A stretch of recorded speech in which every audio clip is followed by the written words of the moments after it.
Access granted.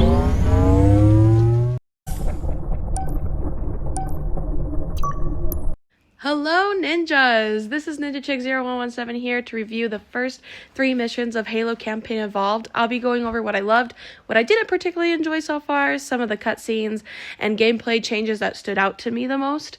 So let's get this started. I really enjoyed the opening scene of the Pillar Autumn coming out of slip space after just taking a few hits. I thought this was very important because of the events of the Fall of Reach. Space battles are always just enjoyable for me, and the graphics themselves have been insane. Comparing to the graphics from 2001, even 2011 remake, technology has come such a long way. However, even with these amazing graphics, it still felt like the 2001 version of Halo, and I really loved that. Now let's get talking about some of the changes we saw at the beginning. There are a few differences in the cutscenes and character designs, especially with Cortana and Keyes. You'll see in a minute that I'm just kind of getting used to all of this. I'm getting used to the use of Cortana's new appearance. I do like the way she looks, but it's definitely something I'll just have to get adjusted to. I really enjoyed how she looked in Halo 3 and at the end of Halo Infinite. So those designs are just feels better for me than this one. Keyes, however, as you can see, is someone I'm really needing to get used to. When it comes to both his voice and physical appearance, especially, neither of them are bad by any means. I really enjoyed Peter Stacker's original performance, so hearing Keith Silverstein is very different. I can get behind the new voice because he does a good job with it, but it just isn't the same, am I right? I also really miss how Keyes looked in 2001 game. His newer appearance fits more with who the Captain Keyes is supposed to be looking like, but it isn't exactly how I pictured him after playing the original game for so many years. So that doesn't mean it's a bad choice as well. It's just simply because I have a hard time adjusting with the history that I have with the original Halo game. Patience. Everyone, sir?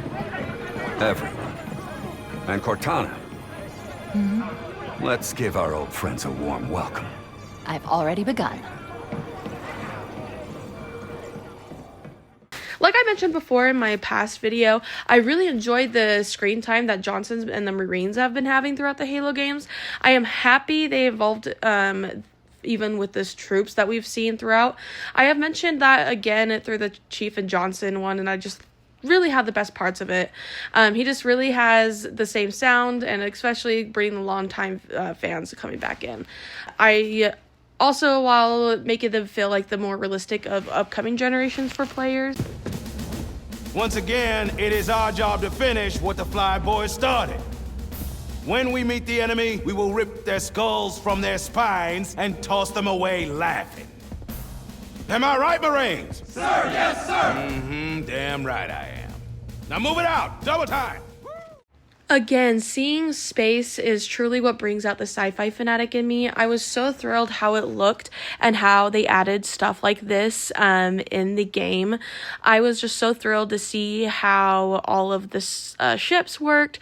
We got to see all the equipment that the Covenant had to get onto the Pillar of Autumn. I really enjoyed watching all of that, especially. I loved that we got to see more Marine scenes. Sergeant Johnson and his little crew that he had back then.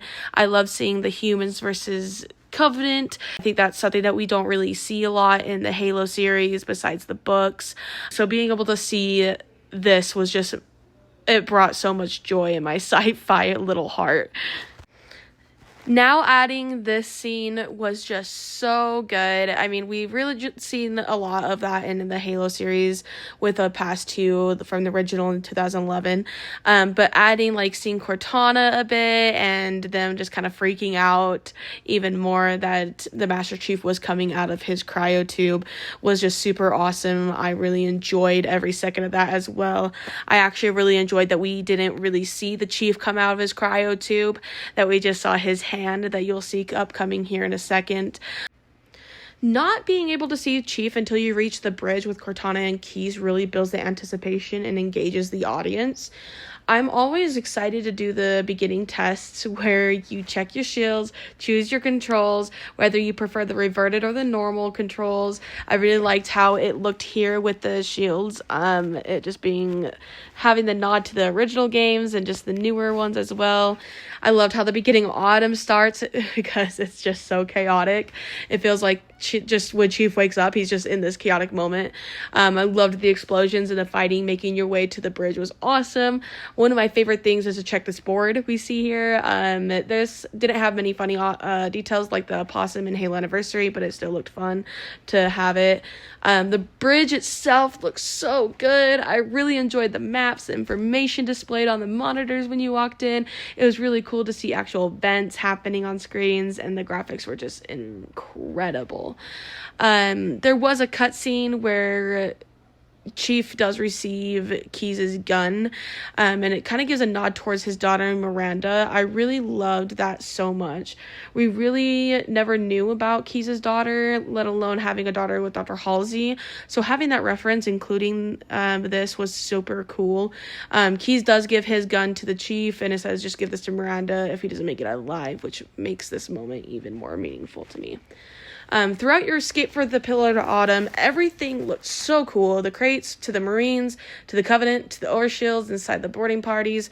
Every part of the game looked clean and detailed. They definitely kept many different original designs, but they also added new details that made certain scenes feel more realistic. For example, some crates had indents showing there were weapons that were stored. There were also signs that someone was killed and dragged into another room.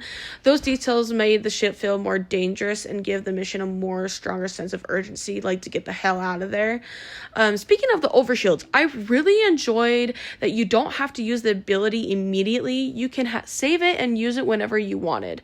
I always thought they should have added that into the earlier games when they revamped them, especially after Halo Reach.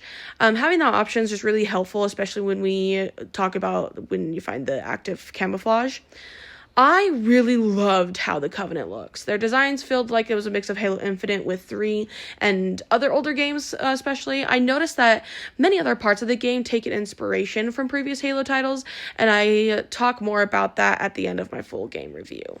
Another detail I enjoyed was being able to see through the broken doors and being able to look inside those rooms. Even when you couldn't even enter them, it really gave the sense of a horror-like feeling and made the attack feel more urgent.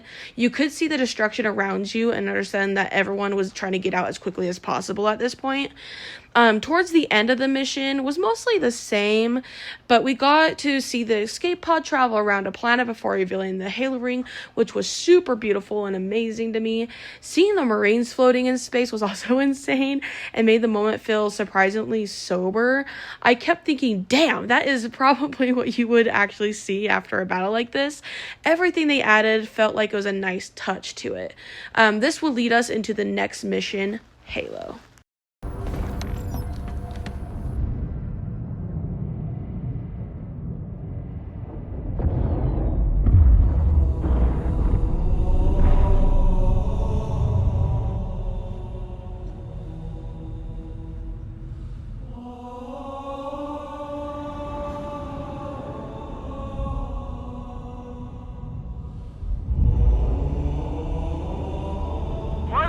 Thing, Lieutenant? Hell if I know, but we're landing on it.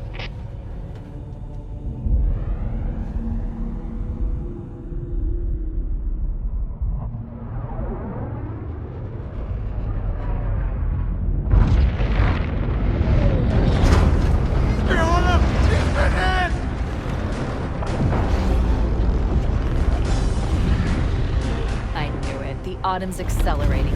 Keyes is going in manual.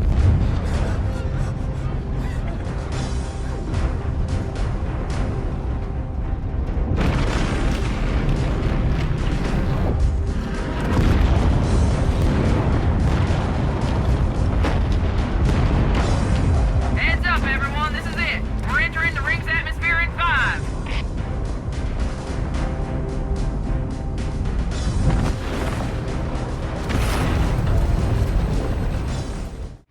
The opening scene wasn't changed too much, but it really showed how the Marines were being ejected from the pod, which again made me think, damn, as an editor, I really enjoyed having these cutscenes because I love watching the cinematics.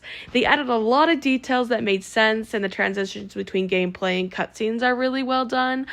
Everything was mostly the same in this mission. As you can tell, you get to meet up with the Marines, you have to escape the area that you're at. Eventually you'll see Sergeant Johnson and his crew. I really liked the details that they had of the canyons, of the trees, of the Forerunner artifacts, everything in between. I really enjoyed that we got to see Johnson's name instead of just have this person in the game and then just die and all of a sudden reappear. Everything was just figured out correctly. They also added dialogues that made sense within the story. For example, Johnson telling Cortana that his squad needed help when Chief arrives with this was a great addition. In this mission, you mostly are just driving around and searching for other survivors from the Peril of Artem. Nothing has drastically changed besides dialogue, cutscenes, and graphics. I did enjoy seeing some wildlife on the ring. There were some moments that you could see like just mostly bugs, but it was a really nice detail to have in there. The outside of the halo also shows a lot more structures in the distance instead of only like cliff sides. Again, nothing has much changed in the mission itself though, but updated graphics have been making everything look incredible. Here's some gameplay that I have when I was in the cliffs with the Marines.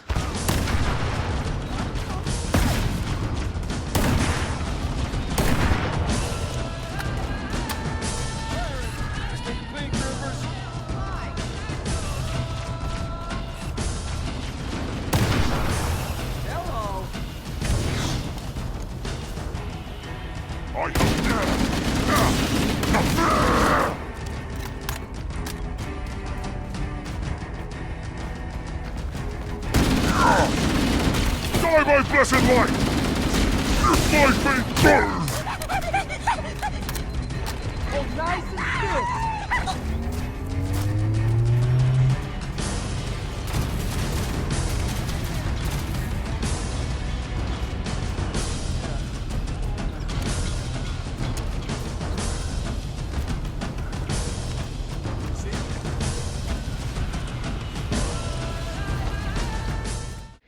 The end scene here was a really nice touch. We get to see a lot with Forehammer and, like I said, a lot with the Marines, so it just shows more of the value of having a Spartan on your side.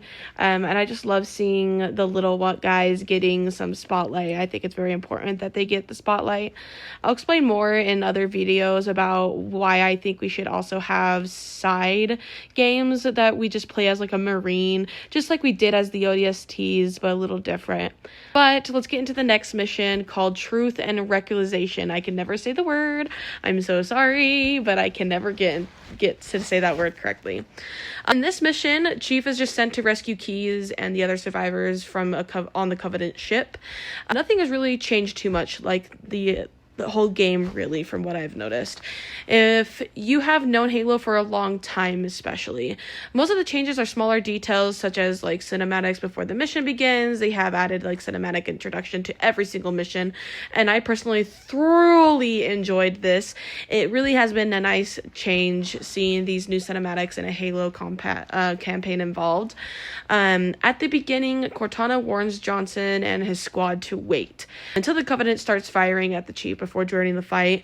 In the previous two missions, the original and the anniversary, the Covenant notices you more almost immediately after you fire one shot. However, now you can take a few shots before they begin to notice you. I also really enjoyed that the turrets are based on the ones we saw in 3 and Halo Reach. I really loved how those turrets looked compared to the ones that we see in the original game in Halo 2. As you go through the mission, you can find an active camouflage ability. Again, this is so helpful because you can save it and use it whenever you want. One of my favorite parts of the mission is this firefight that you see with the Covenant before reaching the airlift. I love the enemies are attacking from nearly every direction, making it so chaotic in a battle that you could you're just in. I do wish they included the scene where everyone gets lifted up into the ship, but I understand why they may have left that out. I will never forget trying to fight off the elites with energy swords while protecting the Marines. That part still gives me stress, even when I felt that I was younger, but protecting the Marines was always just fun to me. One of the biggest differences I see in this mission is the structure of the Covenant ship, especially with the hallways leading to Keyes. I really enjoyed those changes though. The new structure made it easier to go throughout the mission. The main rooms where you fight the Covenant are still there and they look amazing. The colors are bright, but the colors are vibrant, which is important because the Covenant designs are known for their bright and unique appearance. One of my favorite details is that they mentioned the hunters have worms. They are made of worms. I really loved how that changed the dialogue connects more closely to the Halo lore. Updating them for a new graphic while keeping their older appearance brings back a lot of nostalgia for longtime Halo players. Getting to the part where you're with the Golden Elite should not make me stressed anymore, but every time I played it as a kid, it had me stressing. I love that time they kept the upper section of the room with the screen surrounding the area. I always thought it was super beautiful because of those details. I really enjoyed the updated layout that they had. Everything was spaced out enough where you can understand where you were and where you needed to go. Going into each room was fun as well because you could see what was inside every cell. The cutscene was mostly normal though, except for one change that made me really excited to see where the story goes. Chief starts to hand Keyes his gun, but Keyes says it is safe with Chief and it reminds him that he needs to give it to his daughter. That moment is really upsetting to me because most of us know what happens later to Captain Keyes. It was really easier than usual to reach the hangar base, which I kind of hope that Legendary will get more intense. I've been playing on normal just to have this video to get out. Then it's true. The Covenant kept saying whoever controls Halo controls the fate of the universe. Now I see. I've intercepted a number of messages about a Covenant search team scouting for a control room. I thought they were looking for the bridge of a cruiser that I damaged during the battle above the ring, but they must be looking for Halo's control room. That's bad news. If Halo is a weapon and the Covenant gain control of it, they'll use it against us and wipe out the entire human race. Chief, Cortana, I have a new mission for you. We need to beat the Covenant to Halo's control room. Marines, lock and load your weapons. Let's be ready to move. Yes, sir. Okay, sir.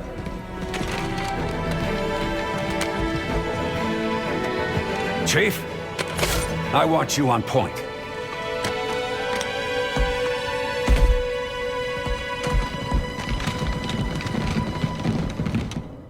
I really loved seeing the inside of the Spirit though, where Keyes gets to pilot it.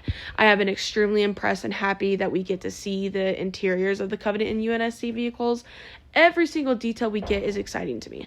My favorite part was watching Chief to get to fight both of the hunters while everyone else is escaping. Then Keyes awesomely saves the day by crashing into the hunters in a slow motion part. I really enjoyed that change in the cutscene.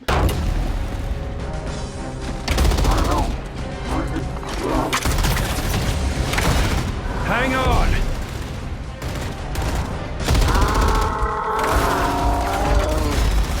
Time for a little payback.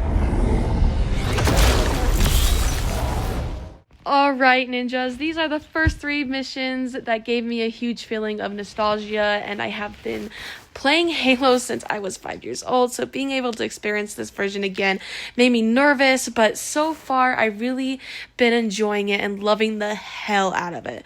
There are some things I don't agree with, but there is also many changes that I find incredibly cool.